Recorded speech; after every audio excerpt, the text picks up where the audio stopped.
한 주간 잘 보내셨습니까? 환절기에서 특히 몸을 좀 잘 관리하셔야 됩니다. 바이타민도 많이 드시고 몸이 잘 관리돼야 또 주님 앞에 나와 예배드리고 주의 일을 감당할 수 있습니다. 계속해서 우리가 말라기를 살펴보고 있습니다. 말라기 3장 13절서부터 18절까지 한 절씩 교독하겠습니다. 제가 13절 읽습니다. 우리 한 절씩 교독합니다. 여호와가 이르노라, 너희가 완악한 말로 나를 대적하고도 이르기를 우리가 무슨 말로 주를 대적하였나이까 하는도다.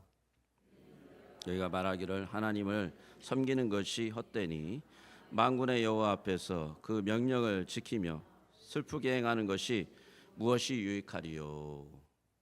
지금 우리는 교만한 자가 복되다 하며 악을 행하는 자가 번성하며 하나님을 시험하는 자가 화를 면한다 하노라 함이라. 그때 여호와를 경외하는 자들이 피차에 말하매 여호와께서 그것을 분명히 들으시고 여호와를 경외하는 자와 그 이름을 존중히 여기는 자를 위하여 여호와 앞에 있는 기념책에 기록하셨느니라.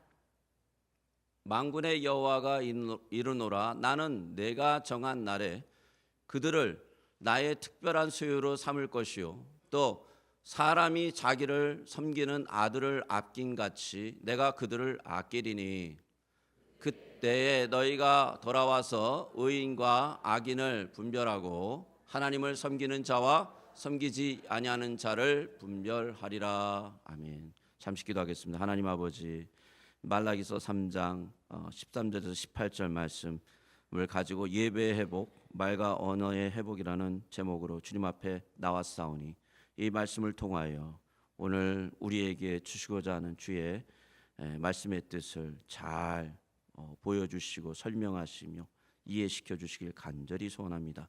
성령님이 역사하실 줄 믿사오며 예수님의 이름으로 기도 올립니다. 아멘. 구약의 마지막 선지자 말라기는 하나님의 백성들이 하나님의 나라를 기대하며 살아갈 때 그 당시에 그 말라기에 얼마나 많은 세상적 유혹과 그 세상의 강한 탕류의 흐름 속에서 아름답게 서야 된다라는 간절한 소원을 가지고 하나님의 성령의 감동을 받아 이런 말씀을 전한 것입니다. 그의 말씀의 이 핵심은 예배의 회복입니다. 그래서 우리가 말라기서를 쭉 다루며 예배의 회복 먼저 딱 제목을 잡고 그 다음에 어떤 것이 회복되어야 되느냐라는 것을 우리가 계속 나눴잖아요. 예배의 회복이에요. 그런데 이 예배의 회복을 위해서 우리가 첫 번째 다룬 것은 하나님의 관계 회복이었죠. 그리고 두 번째 나눈 것은 형제와 자매의 회복입니다. 근데 그 형제 자매를 하나님과 같이 대하여야 된다라는 것을 우리가 나눴습니다. 세 번째는 그리스도께서 맺으신 그 언약에 갱신되어야 된다라고 말씀드렸죠. 그래서 11조의 내용이 11조가 아니라 이게 언약의 갱신의 이야기다라고 우리가 같이 나눴지 않습니까? 그리고 이제 말라기서 선지자가 마지막으로 오늘 나누는 것은 뭐냐면 말과 언어의 회복이 있어야 된다라는 것을 얘기해 주고 있습니다. 자, 말라기 선지자 이후에 400년 동안 선지자들이 나타나지 않습니다. 하나님의 말씀이 완전 쉬게해집니다. 그리고 나서 예수님께서 딱 도래를 하시죠. 결정적인 하나님의 회복과 심판이 동시에 이루어지는 것이 바로 예수 그리스도의 탄생이라는 것이에요. 말라기서가 그렇게 예언을 했기 때문에 이제 예수께서 오시면 예수님은 회복의 시작이자 심판의 시작이라는 것입니다. 그래서 예수님이 오시면 종말론이 시작된 겁니다. 종말론. 이제 마지막 하나님의 심판, 돌이킬 수 없는 심판이 임하실 그 종말이 시작되었다라는 것입니다. 그래서 말라기서 4장 1절에 우리가 다음 주에 읽을 것인데 말라기서 4장 2절에 이렇게 그 종말에 대해서 표현하고 있는 것입니다. 4장 1절 같이 한번 읽어볼까요? 시작. 만군의 여호와가 이르노라, 보라, 용광로 불 같은 날이 이르리니 교만한 자와 악을 행하는 자는 다 지푸라기 같을 것이라. 그 이르는 날에 그들을 살라 그 뿌리와 가지를 남기지 아니할 것이라. 라는 통첩, 마지막 통첩을 말라기 선지자를 통해서 하나님이 그의 백성들 또 하나님을 믿지 않는 자들에게 말씀하신 것이죠. 자, 그런데 이 마지막 통첩의 핵심이 바로 말이에요. 언어라는 것이에요. 우리 13절을 한번 읽어볼까요? 3장 13절 같이 읽겠습니다. 시작. 너희가 완악한 말로 나를 대적하고도 이르기를 우리가 무슨 말로 주를 대적하였나이까 하는도다. 그들은 완악한 말을 했습니다. 이것이 하나님을 대적하는 말이었습니다. 근데 이 말이 무엇인가 14절과 15절에 하나님이 설명을 해주세요. 너희들이 어떤 짓을 했는지 이렇게 설명을 해주세요. 14절 15절 우리 한번 같이 한번 읽어보겠습니다. 시작. 이는 너희가 말하기를 하나님을 섬기는 것이 헛되니 만군의 여호와 앞에서 그 명령을 지키며 슬프게 행하는 것이 무엇이 유익하리요. 지금 우리는 교만한 자가 복되다 하며 악을 행하는 자가 번성하며 하나님을 시험하는 자가 화를 면한다 하노라 함이라. 이 말은 이런 거죠. 하나님을 믿어봤자 도움이 되는 게 하나도 없어. 순종을 해봤고 성경도 읽어봤고 눈물로 기도를 해봤는데 그런다고 해서 이루어진 게 하나도 없어. 변한 게 없어. 차라리 하나님이 없이 교만하게 사는 게 마음이 편하지 않냐. 세상적으로 성공하려면 하나님의 말씀을 따르는 게 아니라 나의 말, 내 마음속에서 울리는 그 나의 말을 따라서 사는 게 훨씬 편하게 살고 잘 될 수도 있어. 하나님한테 벌을 주려면 줘보라고 하는 사람들에게 아무 일도 일어나지 않잖아. 오히려 잘 되잖아 라는 말이죠. 이 말이요. 말라기서 3장 14절 15절은 그런 말이잖아요. 이게 완악한 말이에요. 그리고 너무도 충격적인 거는 하나님의 백성들이 이런 말을 함으로 하나님을 대적했단 말이죠. 이런 말을 했어요. 우리는 어떤가요? 우리는 이런 말은 하진 않아요. 그죠? 감사하게도. 이런 말 하면 어떻게 될까 봐 하늘에서 번개가 쳐가지고 큰일 날까 봐 감히 이런 말을 안 한단 말이에요. 근데 마음 한구석에는 이런 말이 늘 자리 잡고 있습니다. 우리 속에 자리 잡고 있어요. 아니면 말로는 표현을 하지 않는데 삶으로는 이런 식으로 살아간단 말이죠. 삶으로는 말로는 표현하지 않아요. 잘못하면 큰일 나니까. 그런데 삶 속에서는 다 이렇게 이런 식으로 살아간단 말이에요. 말라기 시대에 하나님의 백성, 이 이스라엘 유대인들이라고 그렇게 그 당시에 표현하는데 이런 말을요 노골적으로 공공연하게 했단 말이에요. 이게 왜 했을까요? 묵상해봤어요. 왜 했을까요? 그들이 삶이 힘들어졌을 때, 삶이 팍팍해졌을 때, 그들이 조상이 했던 것처럼 불평하듯이 입을 쏟아내는 거예요. 입에서. 힘들죠. 세상이 쉽습니까? 얼마나 빡빡합니까? 요즘 타리프 때문에 그냥 이 관세 때문에 그냥 얼마나 힘들지 몰라요. 사업하시는 분들 보면 마음이 안타까워요. 좀 잘 됐으면 좋겠는데 왜 이렇게 힘들지? 왜 이렇게 어려운지. 늘 기도를 하죠. 근데 너무 어렵단 말이에요. 너무 힘들어요. 그러니까 막 불평불만이 그냥 입에 목까지 올라와 있어요. 지금 터지면 잘못하면 터져. 근데 이 말라기 시대의 사람들은 그냥 그거를 터쳐버렸어요. 말을 했어요. 막 질렀단 말이죠. 한마디로. 하나님께서 이 말을 들으셨을까 안 들으셨을까요? 들으셨어요. 그것에 대한 심판이 임한다고 그리고 하나님 말씀하시는 거예요. 여러분 우리는요 말을 너무 쉽게 생각합니다. 말을 이를테면 이렇게 얘기하죠. 말도 못해? 이렇게 표현하죠. 내가 내 입 가지고 말하는데 누가 뭐라 그래? 우리 이렇게 얘기한단 말이에요. 그렇죠?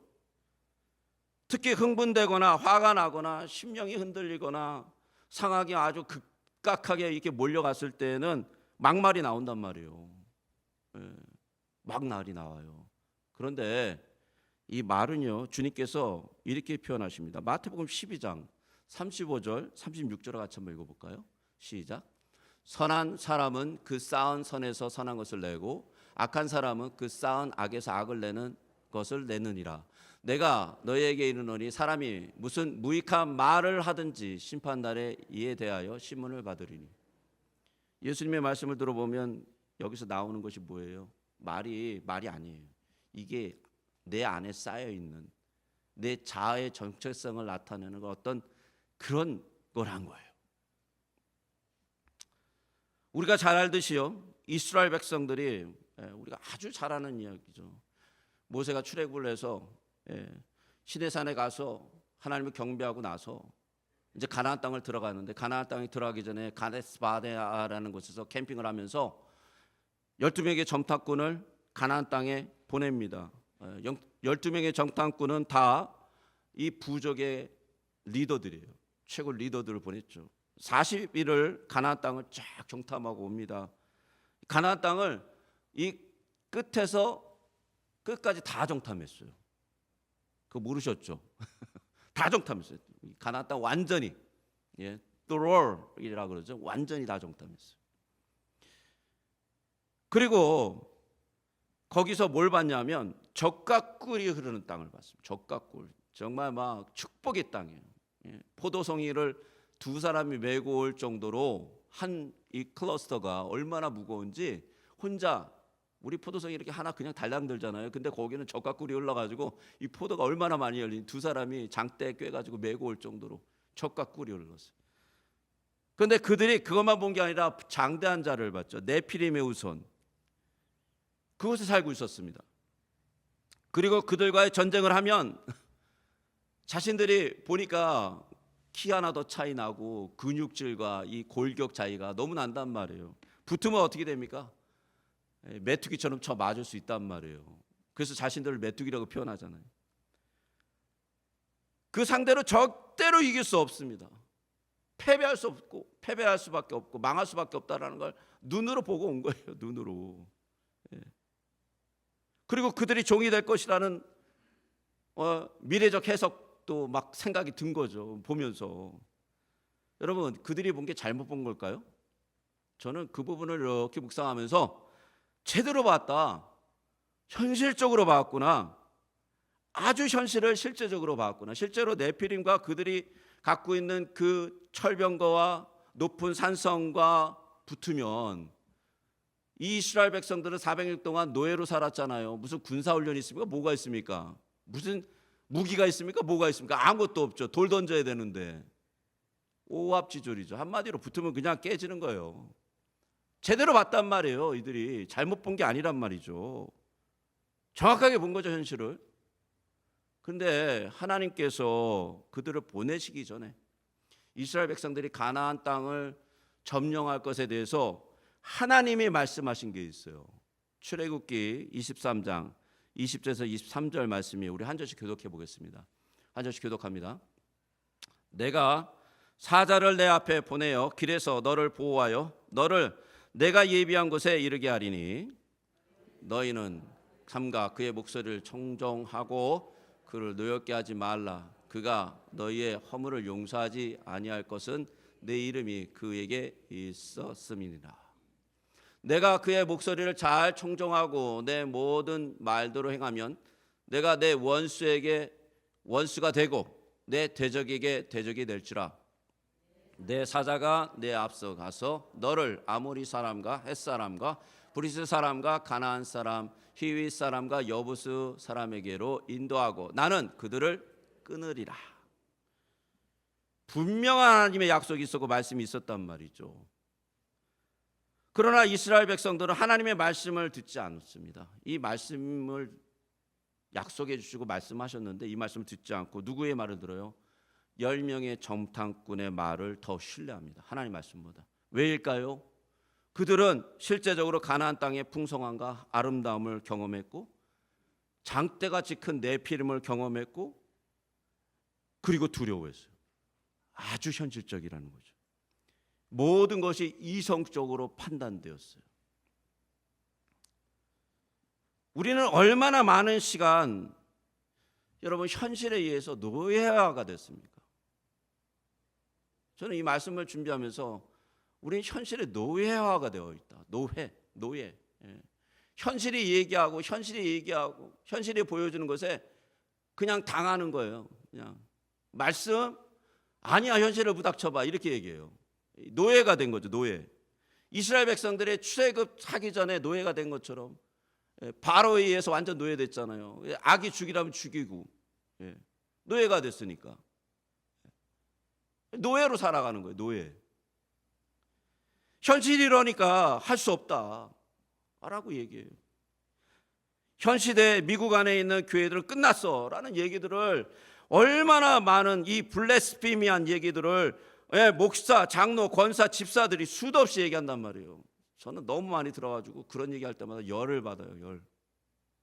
아니, 저들은 정말 하나님 믿고 있는 거야? 저들의 하나님이 정말 내가 믿는 하나님과 같은 건가? 저들은 정말 하나님이 살아계시나? 저 안에? 퀘스천이 막 뜨는 거예요. 그것도 지도자들이. 여러분, 좌절하고 그 말 때문에 힘이 빠져서요, 할 일도 안 해요. 그 다음에 할 일도 안 해요. 전도도 안 해요.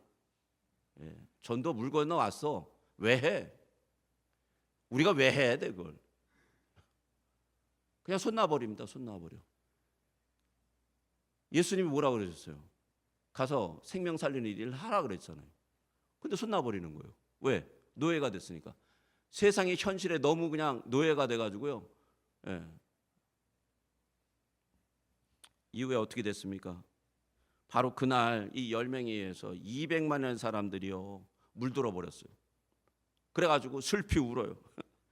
그리고 다른 한 사람을 세우세요. 모세 말고.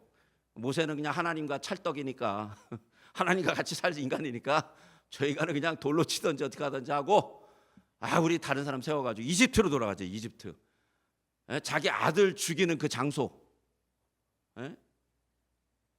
바로가 얘기하면 말 들어야 되는 그 장소, 그 무시무시한 장소에 다시 돌아가세요. 노예로 살자라는 거죠. 여러분, 그때 단 2명이 이런 얘기를 하죠. 여호수아와 갈렙만이 하나님의 말씀을 의지하고 가나안 땅에 올라가서 취하자. 하나님이 이렇게 말씀하셨지 않냐? 하나님이 우리에게 이런 말씀을 주셨지 않냐? 라고 이렇게 얘기하죠. 말을 이렇게 함부로 하니까요, 200만이나 된 사람이 그들의 생각 속에 있던 것이 다 들춰났고요. 이스라엘 백성들이 말한 대로 하나님께서 너희가 말에 들린 대로 내가 하겠다. 너희 40일 동안 가나안 땅을 정탐했지? 40년 광야에서 돌려줄게. 광야에서 40년의 삶을 살게 됩니다. 우리 하나님은 하는 우리가 하는 말을 다 듣고 계세요. 다. 그게 불평이든, 그게 자랑이든, 그게 교만이든, 그게 감사이든, 그게 은혜이든, 그게 사랑이든 다 듣고 계신단 말이에요. 전능하신 하나님, 귀가 없겠습니까? 온 세상이 귀죠. 그래서 전도서 5장 2절에 이렇게 말씀하십니다. 우리 한번 읽어볼까요? 전도서 5장 2절. 같이 읽겠습니다. 시작. 너는 하나님 앞에서 함부로 입을 열지 말며 급한 마음으로 말을 내지 말라. 하나님은 하늘에 계시고 너는 땅에 있음이니라. 그런즉 마땅히 말을 적게 할 것이니. 말 많이 하면 실수예요. 말 많이 하면 실수예요. 야고보 사도는 이렇게 얘기합니다. 우리 야고보 사도가 얘기한 야고보서 3장 2절 3절을 같이 한번 읽어볼까요? 같이 읽겠습니다. 시작. 우리가 다 실수가 많으니 많이 말에 실수가 없는 자라면 곧 온전한 사람이라 능히 온 몸도 굴레 씌우리라.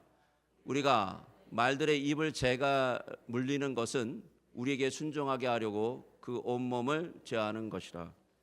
야고보 사도가요 아주 기가 막힌 인사이트를 가지고 말을 해줍니다. 말에 대해서. 사람들이 말을 타는데 말에다가 제갈을 딱 물리잖아요. 그러면 말이 이 제갈 때문에 사람이 이끄는 대로 탁탁탁탁 움직인단 말이에요. 그죠? 그런데 사람 전체를 제갈 물리는 방법이 있다라는 거예요. 야고보 사도가 봤을 때. 그건 뭐냐면 그 사람이 사용하는 말을 제어하는 거예요. 그럼 그 사람의 삶 자체가 온몸을 제어하게 된다는 거. 온몸을. 말만 뭐 그냥 하는 것이 아니라 이 말 자체가 그 사람의 삶 전체를 이끌어 간단 말이에요. 이렇게 말하면 저렇게 가게 되는 거예요. 이렇게 얘기하면 이렇게 되고 저렇게 얘기하면 저렇게 되고 이 말에 의해서 그 사람의 인생이 끌려간단 말이에요. 제어가 된단 말이죠. 참 기가 막힌 인사이트라고 저는 생각합니다. 이것을요 야고보 사도는 3장 3절에서 5절에 다시 이렇게 표현합니다. 우리 같이 한번 읽어볼까요? 시작. 또 배를 보라. 그렇게 크고 광풍에 밀려가는 것들을 지극히 작은 키로서 사공의 뜻대로 운행하나니 이와 같이 혀도 작은 지체로 돼 큰 것을 자랑하는도다. 보라 얼마나 작은 불이 얼마나 많은 나무를 태우는가. 혀는 곧 불이요 불의의 세계라 하는 우리 지체 중에서 온몸을 더럽히고 삶의 수레바퀴를 사르느니라. 그 사르는 것이 지옥불에서 나느니라. 언어를 만들어내는 혀, 입에 대한 야고보의 통찰입니다. 여러분 이 야고보, 여기 나오는 이 야고보서를 쓴 야고보는 예수님이 제자 야고보가 아니에요. 이분은 예수님의 친동생 야고보예요. 그 당시에 야고보의 이름이 많았죠. 근데 이분은 예수님의 제자 야고보가 아니라 친동생 야고보예요. 예수님의 친동생 야고보는요 처음부터 예수님을 믿고 따랐던 사람이 아닙니다. 오히려 예수님의 친동생 야고보는 예수님이 미쳤다고 생각했습니다. 미쳤다고. 그래서 복음서에 보면은 예수님의 집안 사람들이 예수님을 잡으러 갔다 그랬잖아요. 잡으러 갔다 그랬잖아요. 그러니까 예수님의 집안 사람들은 예수님 미쳤다고 생각하고 있단 말이죠. 자, 그러나 고린도전서 15장에 보면 15장 7절서부터 보면 5절서부터 8절까지 보면 그가 부활하신 예수님을 만나고 변화받았다라는 게 나옵니다. 고린도전서 15장 7절에 보면. 근데 그게 언제일까? 우린 어떤 사람은 마가다락방에 있을 때였다라고 얘기를 하는데 고린도전서 15장 5절에서 8절을 보면 순서가 나옵니다. 여인들이 먼저 나오죠. 예수님을 만난 사람들. 그리고 11명의 제자들이죠. 그리고 500명의 형제들에게 딱 나타났다고 나옵니다. 그리고 야고보, 예수님의 형제 야고보에게 나타났다고 얘기를 해요. 그리고 그 위에 모든 사도들, 그리고 마지막으로 바울이 나 같은 사람에게도 예수 그리스도께서 나타나셨다라는 그런 힌트를 던져줍니다. 부활의 예수님을 만나기 전 이 야고보는요 그저 예수님을 자신의 형님, 근데 미친 형님, 자신이 하나님이라고 그러니까 미쳤다고 생각했을 거예요. 그 야고보가 그냥 가만히 있었겠어요? 그 말을 했겠죠. 우리 형은 미쳤어. 그래서 내가 잡으러 가야 돼. 저 사람을 바로 잡아놔야 돼. 아니면 큰일 날 사람이야. 아, 미쳤어. 이렇게 얘기했을 거 아니에요. 자, 그런데 이 사람이 누구예요? 예수님이 친형제예요. 얼마나 파급 효과가 컸을까요? 같이 자랐던 사람이 그 얘기를 했어요. 어떻게 됐을 것 같아요? 증인이잖아요. 살아있는 증인. 다른 사람은 어떻게 생각하든 모르든 우리가 생각하기에 이거 살아있는 증인이잖아요. 같이 평생에 살았던 사람이 그렇게 얘기를 했으니. 그리고 예수님을 잡으러 갔잖아요, 실제로. 근데 예수님을 만나고 나서 고린도전서 15장에 보면 예수님 만났단 말이에요. 부활하신 예수님을 만나고 나서 자신의 말이 얼마나 잘못됐다라는 걸 깨달았잖아요. 그 말로 인해서 퍼져나갔던 그 거짓 정보가 수도 없는 사람들을 흔드는 것을 자신의 눈으로 보고 있는 거예요. 자신의 눈으로. 이 유대인들을 보면서 내가 그 말을 왜 했을까? 야, 저 말 때문에 저 사람들이 저렇게 흔들리는데. 철저하게 느끼는 거 아니에요. 자신의 말에 의해서 그 흔들리는 그 사람들을 보면서 얼마나 깊은 묵상이 되었겠습니까? 그러니까 이 야고보서에 이런 말이 나오는 거죠. 그 통찰이 나오는 거예요. 자신이 그냥 절절하게 느꼈던 그 잘못됨을, 말 한마디의 역풍이 얼마나 강한지 세상을 뒤흔들 정도로, 교회를 뒤흔들 정도로, 가족의 관계를 파괴할 정도로, 인간 관계를 그냥 무너뜨릴 정도로. 바울은요 성도의 말에 대해서 그래서 이렇게 권면을 합니다. 에베소서 4장 29절을 같이 한번 읽어볼까요? 같이 읽겠습니다. 시작. 무릇 더러운 말은 너희 입 밖에도 내지 말고 오직 덕을 세우는데 소용되는 대로 선한 말을 하여 듣는 자들에게 은혜를 끼치게 하라. 여러분, 말라기 시대 때 악한 말로요 하나님을 대적하는 사람이 있었잖아요. 우리가 금방 나눴잖아요. 근데 그 당시에 또 말로 하나님을 경외하는 사람도 있었습니다. 경외. 얼마나 감사한지 몰라요. 우리 16절 같이 한번 읽어볼까요? 같이 읽겠습니다. 시작. 그때 여호와를 경외하는 자들이 피차에 말하며 여호와께서 그것을 분명히